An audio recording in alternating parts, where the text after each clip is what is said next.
Bonjour à vous tous et bienvenue à cette édition de Au lit avec l'industrie. Je suis Nathalie Lacombe, votre coach, votre cupidon dans votre carrière et vos affaires. Et j'ai le grand plaisir d'avoir comme invité aujourd'hui mon ami, mon collègue dans toutes sortes d'entreprises depuis plusieurs années. Bonjour Renaud Baudry.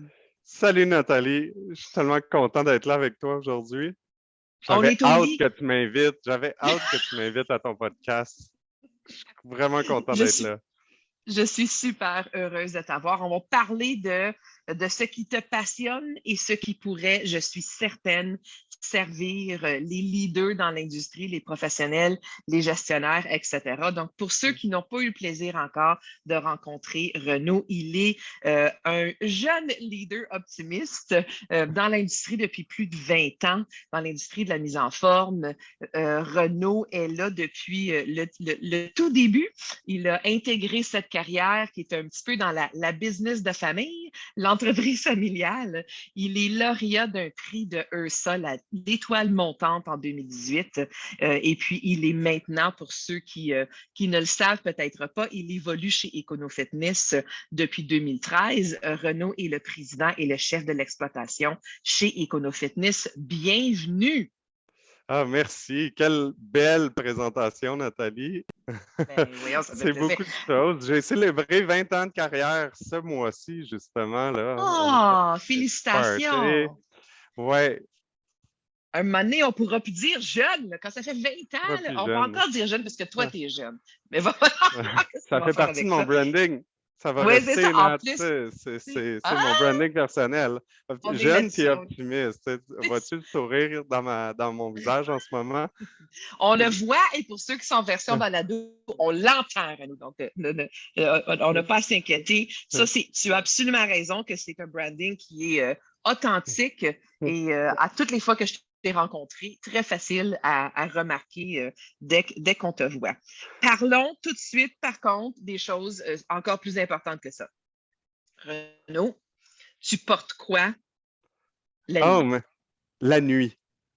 Moi, une des valeurs d'EconoFitness, c'est la simplicité. Et moi, j'adhère beaucoup à la valeur de la simplicité. OK? Et donc, la nuit aussi, ça va jusque dans mon lit. Alors, un simple boxer pour dormir. Euh, et dans notre préparation, même, je suis allé jusqu'à dire un boxer Kirkland, de marque Kirkland. Donc, vraiment le plus basique, le plus simple qu'il peut y avoir en termes de boxer, de couleur unie. Euh, Ah, en plus, oui, rien de des bleus, fancy, des là. noirs, des gris.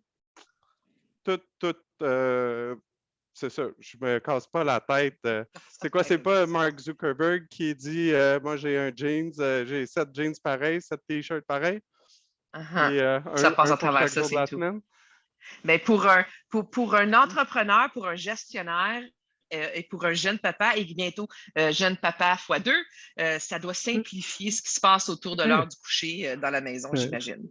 Mais je pense que tu sais, quand tu évolues dans ta carrière, puis tu Hein? as des postes qui te demandent beaucoup plus euh, de capacité intellectuelle, on va dire, puis qui deviennent de plus en plus overwhelming, je pense que Mm. le plus de décisions que tu peux éviter de prendre, Oui, oui. euh, ben, tu évites de les prendre, tu gardes ça simple. Ça permet de laisser de l'espace dans l'esprit pour les décisions qui sont vraiment importantes.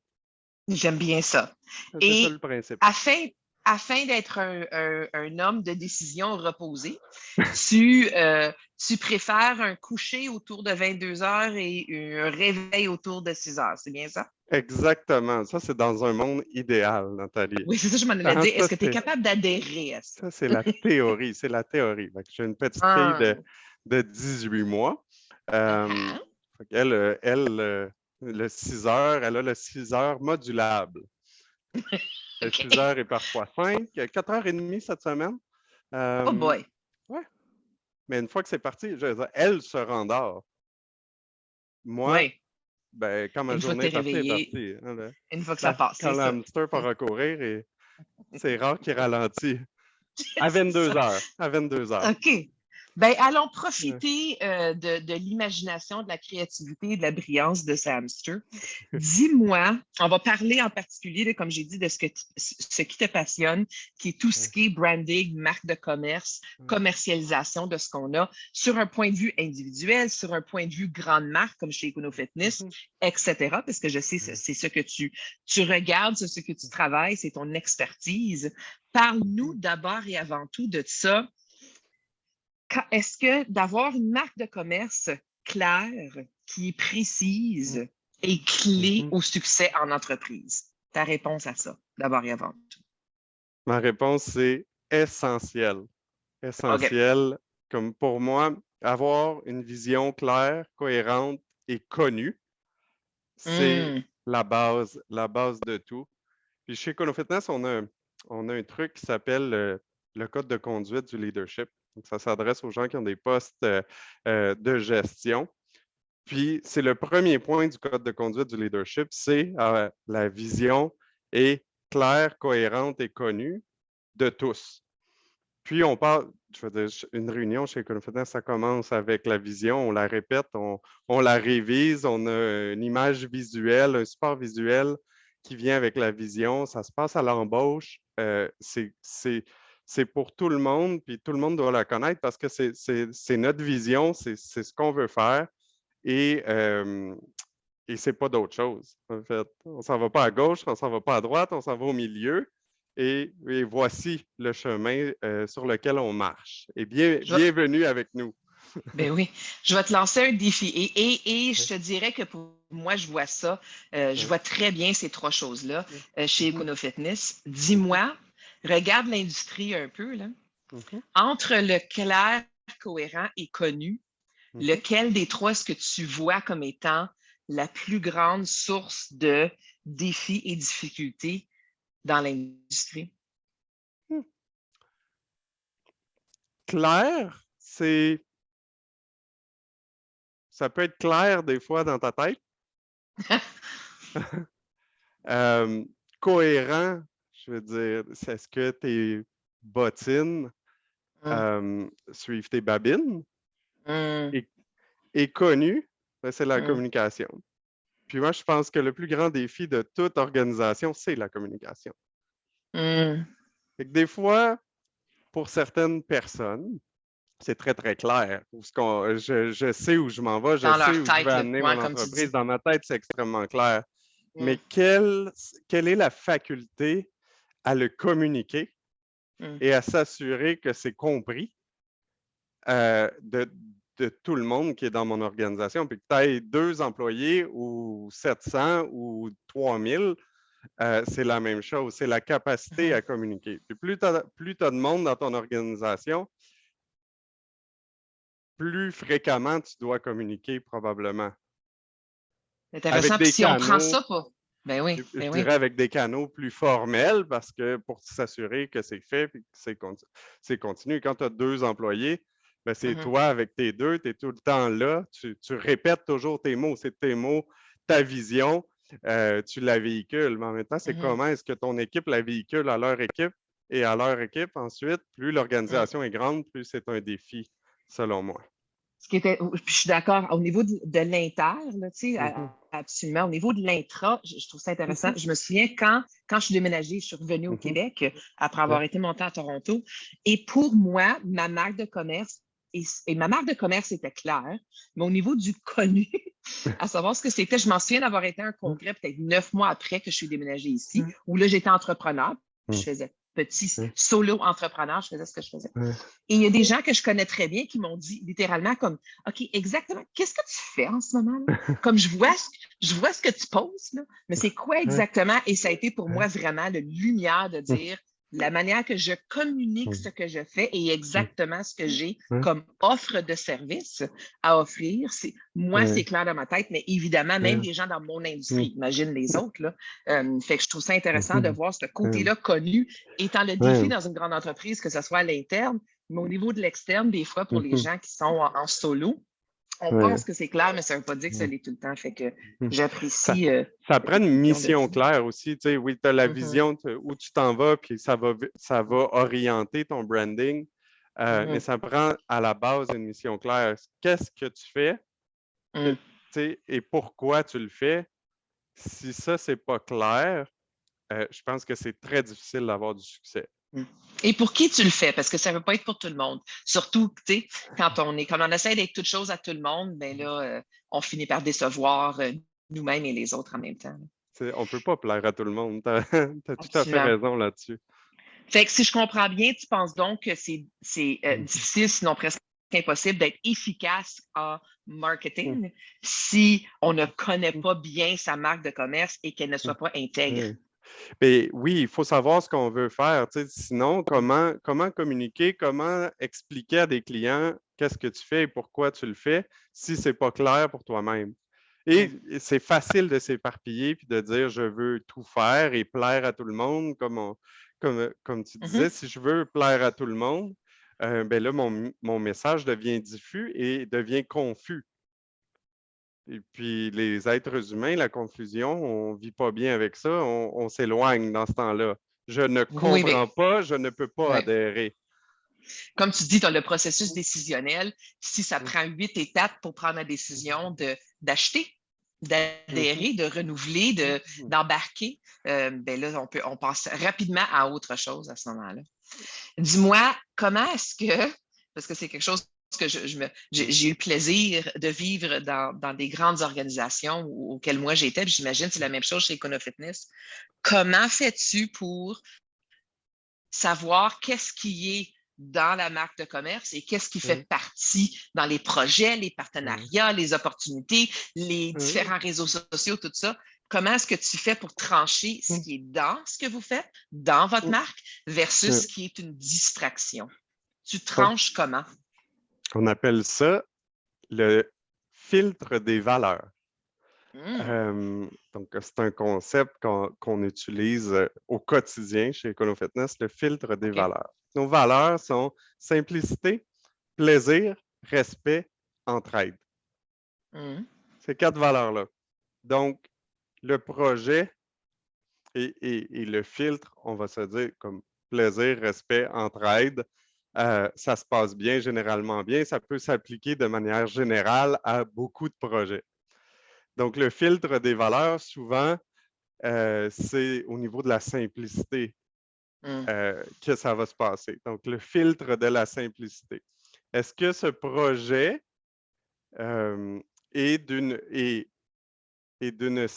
respecte la valeur de la simplicité? Et ça, la valeur de la simplicité, c'est la simplicité de gestion, la simplicité d'opération, mais aussi la simplicité de compréhension. Est-ce que mes membres vont comprendre ce que je veux faire? Je me pose cette question-là avant de mettre quelque chose en place. Est-ce qu'ils vont comprendre? Parce que si je veux qu'ils adhèrent, il faut qu'ils comprennent. Donc, ça fait partie, avant de jouer avec l'offre de service, est-ce que c'est simple? Est-ce que c'est simple à comprendre? Est-ce que c'est simple à adhérer? Ça fait partie des choses qui sont essentielles pour vérifier. Après ça, il y a notre mission. Notre mission, c'est de rendre la mise en forme accessible.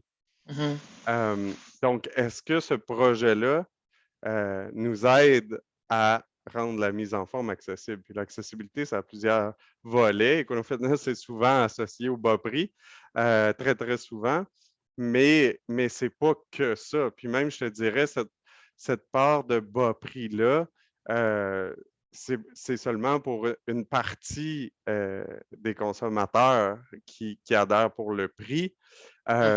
L'accessibilité, ça comprend aussi d'être ouvert 24 heures sur 24, 7 jours sur 7. Ça comprend aussi d'avoir des gyms partout au Québec et de pouvoir aller m'entraîner. Le simple nombre de gyms, l'accessibilité géographique en étant exactement. Je peux aller où je veux, quand je veux. Ça fait partie de l'accessibilité, ça fait partie. Donc, c'est clair dans notre vision. Nous rendons la mise en forme accessible. Oui, par les bas prix. Super beau gym à très bas prix. Mais aussi parce qu'on a des gyms partout. Tu peux t'entraîner où tu veux, quand tu veux.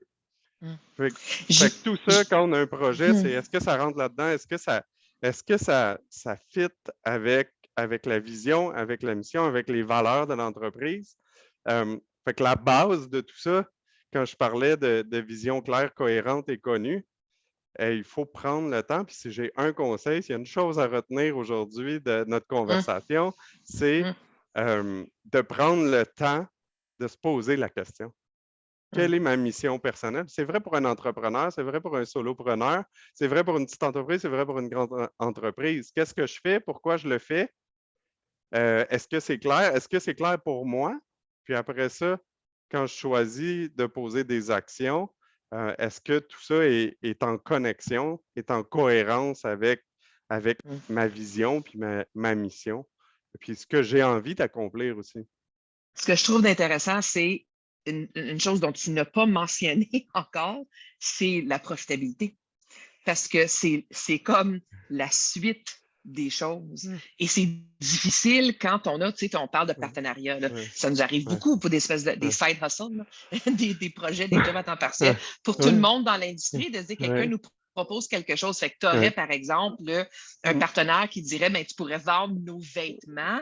Puis ce mmh, qui est super le coût de nos vêtements, c'est qu'il y a une grande profitabilité de mmh, partage de profit, de mmh, affiliate, whatever, attaché à ça. Et nos ouais. vêtements sont compliqué. C'est pas simple, l'achat.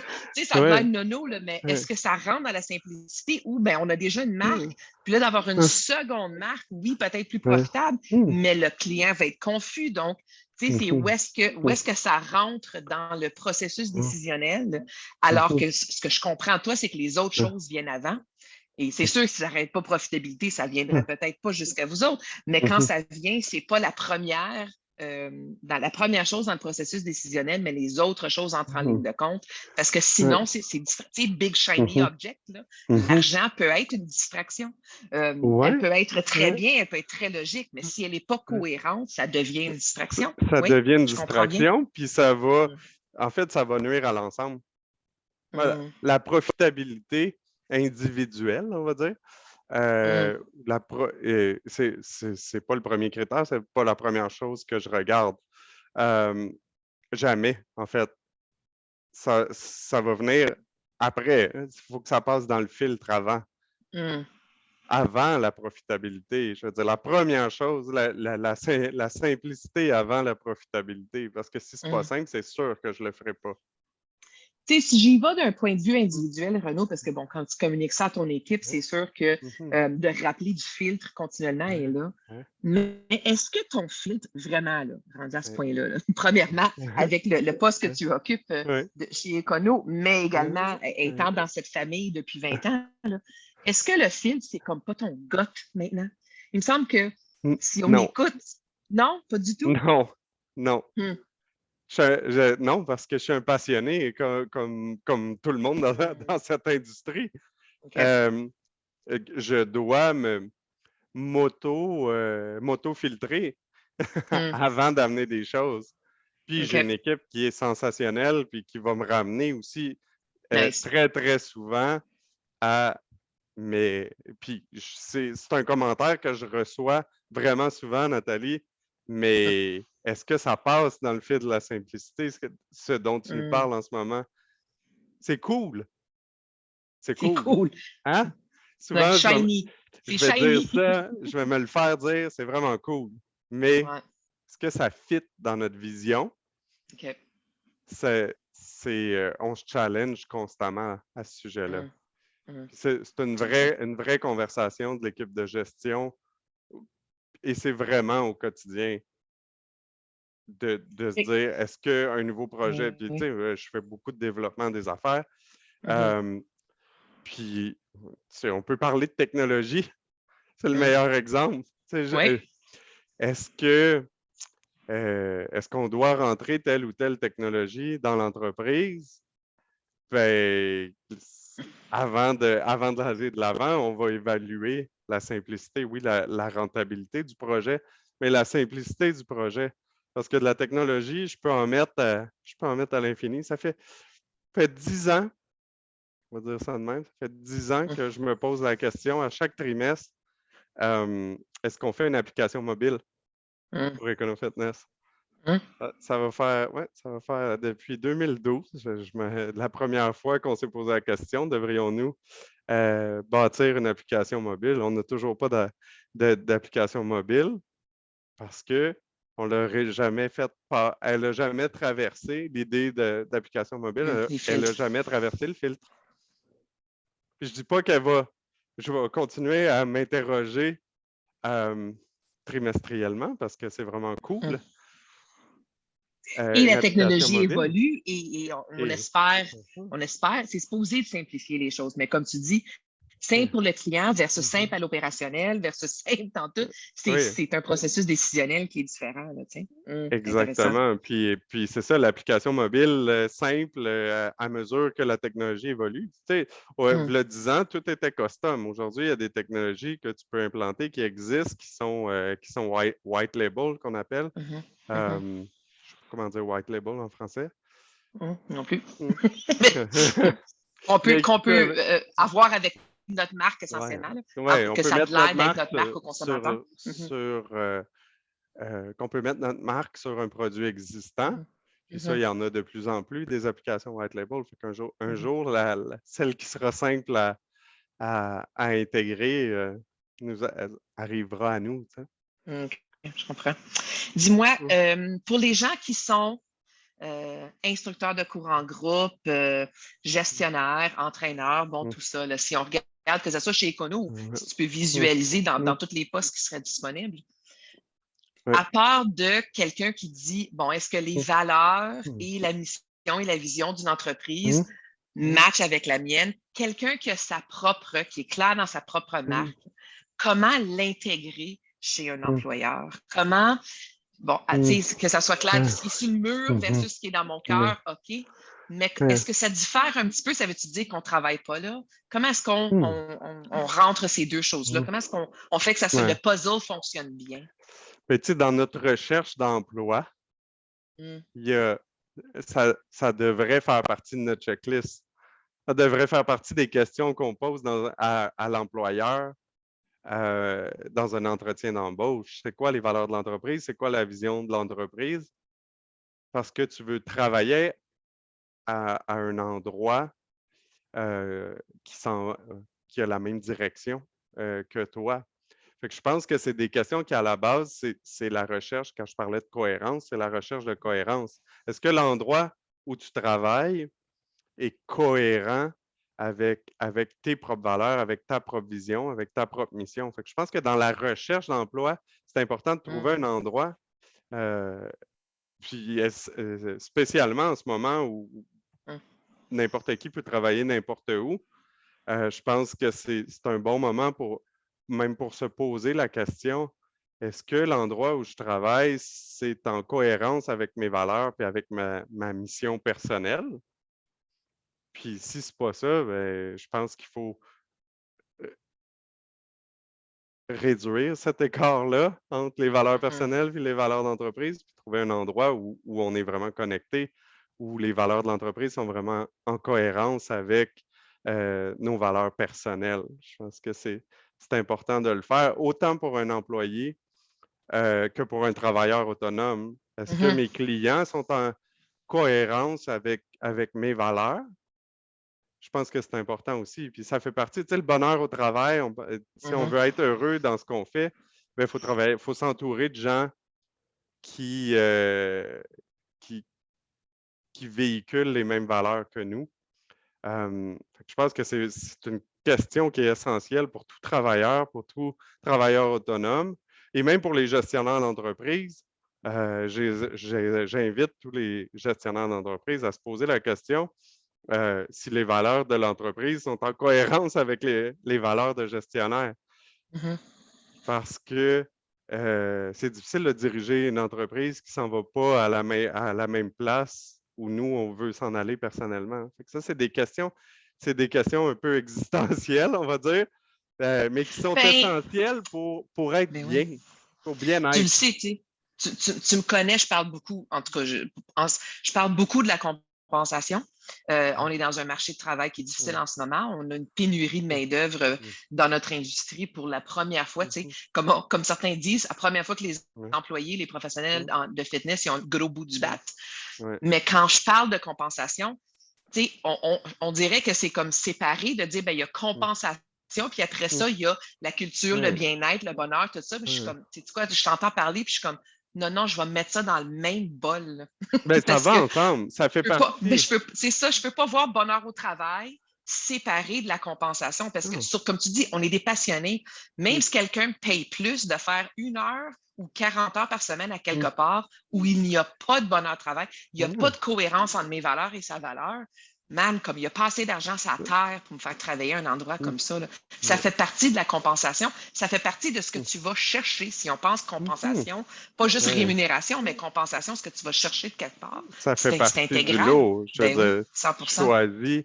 tu choisis d'abord où tu as envie de travailler. Mm, Tu vas passer du temps, puis tu veux aussi contribuer. Disons que mm, l'entreprise, c'est un système, tu veux contribuer ouais. au système.